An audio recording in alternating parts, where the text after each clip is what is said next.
ദൈവത്തെ അറിയുന്ന ഒരു ഭവനത്തിലേ ഉണ്ടാവുമെന്നാണ്. അങ്ങനെയെങ്കിൽ വരുന്ന കല്യാണങ്ങൾ നമ്മളറിയാതെ തന്നെ മാഞ്ഞു പോവുകയാണ്. എല്ലാം ഒരു ദിവസം ഞങ്ങളുടെ ജംഗ്ഷനിലാണ് MSc നീ ഇത്രയൊക്കെ കുഞ്ഞിനെ പഠിപ്പിച്ചിട്ട് നീ എന്താ കല്യാണം ഉണ്ടെങ്കിൽ ദൈവത്തിന്റെ ആത്മാവിനോട് പറയുകയാണ്, നീ ദൈവസന്നിധിയിൽ ഒന്ന് പ്രാർത്ഥിക്ക്. ഹൃദയം നുറുങ്ങുന്നവർക്ക് യഹോവ സമീപസ്ഥൻ, മനസ്സ് തകർന്നവരെ അവൻ രക്ഷിക്കും, തീർച്ചയായിട്ടും രക്ഷിക്കും. പ്രാർത്ഥിച്ചതിന്റെ 3-ാമത്തെ ദിവസം പത്തനംതിട്ട മൈലപ്രായിൽ നിന്നൊരു വിളി. കുഞ്ഞിനെ വിവാഹം ചെയ്യാൻ ഞാൻ പറഞ്ഞിട്ടുണ്ട്, ഞങ്ങൾ ഇന്ന കാസ്റ്റിൽപ്പെട്ടവരാണ്, കല്യാണമൊക്കെ കഴിയുമ്പോൾ പ്രശ്നമാകരുന്നു എന്നു പറയും. ഞങ്ങളുടെ പൈസ തരാമെന്ന് പറയും. ഒന്നും വേണ്ട, ഈ കല്യാണം കൊറോണയുടെ കൊറോണ തുടങ്ങിയ 5-ാമത്തെ ദിവസം മൈലപ്ര വലിയ വഴിയിൽ വെച്ച് കല്യാണം. ഞാൻ പറഞ്ഞത് ദൈവം നമ്മളെ പ്രാർത്ഥിക്കുന്നു. അതുകൊണ്ട് ഹൃദയവേദനയോട് ആരെങ്കിലും കുടുംബത്തിൽ വിവാഹം നടക്കുവാനുണ്ട് എങ്കിൽ നമ്മൾ ദൈവത്തിന്റെ സന്നിധിയിൽ കൊണ്ടുപോകണം. വെറുതെ പ്രാർത്ഥിച്ചാൽ പോരാ. ഒരു വിഷയത്തിന് വേണ്ടി പ്രാർത്ഥിക്കുമ്പോൾ ഈ 5 മണിക്ക് ഇരിക്കുകയാണെങ്കിൽ പ്രഭാതത്തിൽ 5 മണി വരെയും നമ്മൾ ദൈവസന്നിധിയിൽ ഇരുന്ന് പ്രാർത്ഥിച്ചാൽ നമുക്കൊരു ക്ഷീണവും ഉണ്ടാകത്തില്ല. ദൈനംദിനം ഇരുന്ന് പ്രാർത്ഥിച്ചാൽ നമുക്ക് ക്ഷീണവും ഉണ്ടാകത്തില്ല. ശക്തിയെ പുതുക്കിക്കൊണ്ടേയിരിക്കും. അതുകൊണ്ട് പ്രാർത്ഥനയുടെ ശക്തി ഇരട്ടി ബലമായി മാറും. അത് നമ്മുടെ ജീവനുള്ളതായിട്ടുണ്ട്.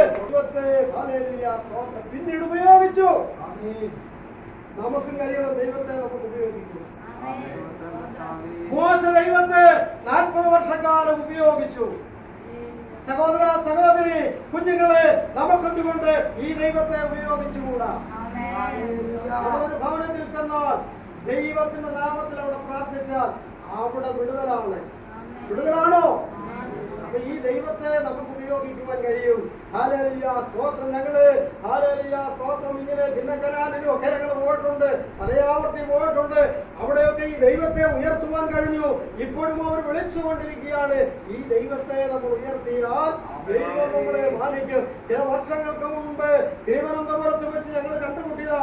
ഒരു കറണ്ട് പോയ സമയത്ത് ഞങ്ങളെല്ലാം ഇങ്ങനെ ആളറിയാതിരുന്ന സമയത്ത് വെളിച്ചം വന്നപ്പോൾ 10 പേരുണ്ട്. അങ്ങനെയാണ് ഞങ്ങൾ പരിചയപ്പെട്ടത്.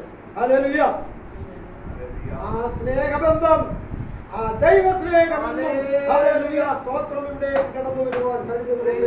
ഹല്ലേലൂയ, സ്തോത്രം സ്തോത്രം സ്തോത്രം. എന്നെ കരുതുന്ന ഒരു ദൈവമുണ്ട് എന്ന് നാം ഹല്ലേലൂയ സ്തോത്രം അറിയേണ്ടതാകുന്നു. ഹല്ലേലൂയ, സ്തോത്രം. മോശയുടെ വളർച്ച, മോശ ദൈവത്തെ ഉയർത്തിയതുപോലെ നമുക്കും ഹല്ലേലൂയ. വിളിച്ചവരോ വന്നില്ല, വിളിക്കാത്ത പലരും വരുവാൻ തക്കവണ്ണമിടയായി. ദേശത്തൊരു പ്രവാചകന് ദൈവം അയക്കുന്നുണ്ടെങ്കിൽ അവനെ വിളിച്ചിട്ടല്ല ദൈവം അയക്കുന്നത്. പ്രവാചകന്റെ അടുക്കൽ ദൈവം യെശയ്യാവിനെ അയക്കുവാൻ തക്കവണ്ണമിടയായി.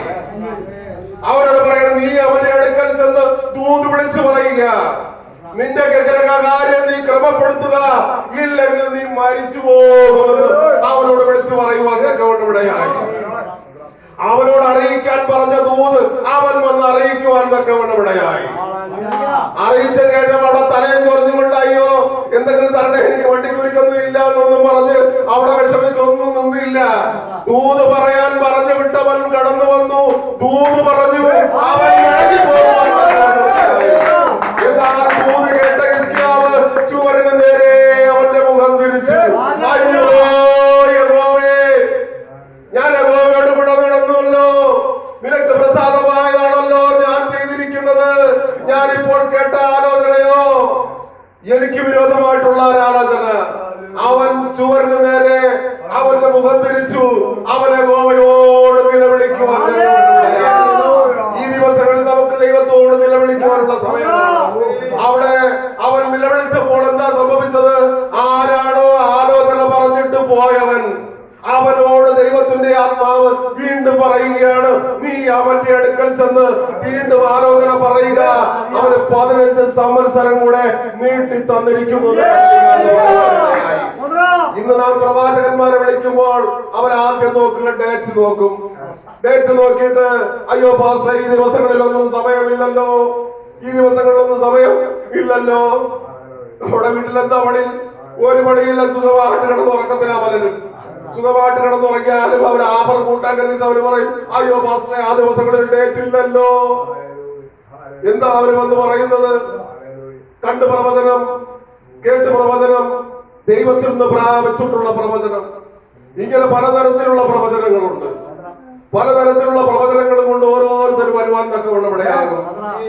അവർ വന്ന് പ്രവചിച്ചു പോകും. എനിക്കറിയാം, വിദേശത്ത് പോയി പ്രവചിക്കുന്ന ഞങ്ങളുടെ നാട്ടിലുള്ള ചില ആൾക്കാരുണ്ട്. വിദേശം ഭക്ഷിക്കുക, ഇത് മായമില്ലാത്ത പാലാണ്, ഇതിനകത്ത് ഒരു മായമില്ല. പത്രോസ് പറയുകയാണ്, മായമില്ലാത്ത പാൽ കുടിപ്പാൻ നിങ്ങൾ വാഞ്ചിപ്പീൻ. ഓരോ ദിവസവും ഇതിൽ നിന്ന് നിങ്ങൾ ഭക്ഷിച്ച് ദൈവത്തോട് പ്രാർത്ഥിച്ച് നിങ്ങൾ മുന്നേറുമെന്നുണ്ടെങ്കിൽ ദൈവം നിങ്ങളെ അത്ഭുതകര ശാന്തനായ ഇടയച്ചെറുക്കം പറയുന്ന അവൻ ഒരു അഭിപ്രായം 4:7 ഉത്തമഗീതം 4:7. എന്റെ പ്രിയേ ആരെ കുറിച്ച് പറയുക? ഇടയച്ചെറുക്കൻ തന്റെ പ്രേമദാമത്തെ കുറിച്ച്, അല്ലേ, താൻ സ്നേഹിക്കുന്ന തന്റെ പ്രണയനെ കുറിച്ച് പറയുകയാണ്. അങ്ങനെ പറഞ്ഞ്, നീ അങ്ങനെയാകണം ദൈവസഭ. ആമേൻ. ഇന്നത്തെ ദൈവസഭയോ ചിലത് മുടന്തിയ, ചിലത് കോങ്കണ്ണി. സ്തോത്രം, അല്ലേ?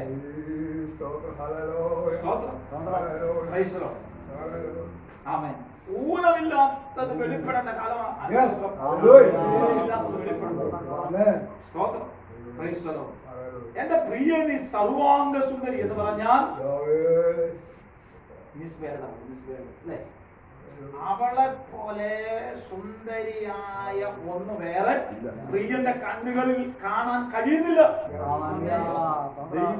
മാറ്റം, കറ, മാലിന്യം, ചുളുക്കം ഇല്ലാതെ ആവശ്യത്തിന് വിശുദ്ധി തികയ്ക്കേണ്ടുന്ന കാലഘട്ടത്തിൽ ആളെ കൂട്ടാൻ എന്തേർപ്പാടും ചെയ്യുന്ന അധാർമിക പ്രവർത്തനങ്ങൾക്ക് അവൻ മറപിടിക്കുന്ന ഒരു ഇടത്താവളം പോലെ ദൈവസഭയായിട്ടുണ്ടെന്ന് ആവശ്യം കൂടുന്നതല്ല, അവൻ ഒരുക്കപ്പെട്ടവരുടെ കൂട്ടമായി കർത്താവിന്റെ വരവിൽ ചേർക്കപ്പെടുന്ന കർത്താവിന്റെ മണവാട്ടിയായി തന്നെ ഒരുക്കപ്പെടുന്നവരായി ഇടയച്ചെറുക്കൻ തന്റെ പെൺകുട്ടിയെ നോക്കി പറയുകയാണ്, പ്രിയേ നീ സർവാംഗ. നമുക്ക് നമ്മുടെ മണവാളന് ഇഷ്ടമാണ്, പക്ഷെ മണവാളിന് നമ്മളോട് എന്തോ മനോഭാവമാണെന്ന് അതറിയണം. ഇന്ന് രാത്രി അവൻ ഈ 5ാമത്തെ രാത്രി നമ്മൾ അതറിയണം. അവൻ എന്റെ കർത്താവിനും എന്നോടുള്ള മനോഭാവം എങ്ങനെയാണെന്ന് കർത്താവേ നീ എന്നോട് സംസാരിക്കണമേ. അവൻ ഞാൻ നിന്റെ ഉള്ളം കയ്യിൽ ഇരിക്കുന്നു എന്ന എന്റെ വിശ്വാസം. എന്റെ അവസ്ഥ എന്താണെന്ന് എനിക്കറിയില്ല, പക്ഷേ നീ എനിക്കത് വെളിപ്പെടുത്തണം. അനുഭവങ്ങൾ വെളിപ്പെടുന്ന ദിനങ്ങളായി മാറുമെന്ന് ശക്തമായി ദൂത് പറയുക. ആവശ്യത്തിന് ശാന്തതയാണെങ്കിലും, ആവശ്യത്തിന് നിശബ്ദ അനുഭവമാണെങ്കിലും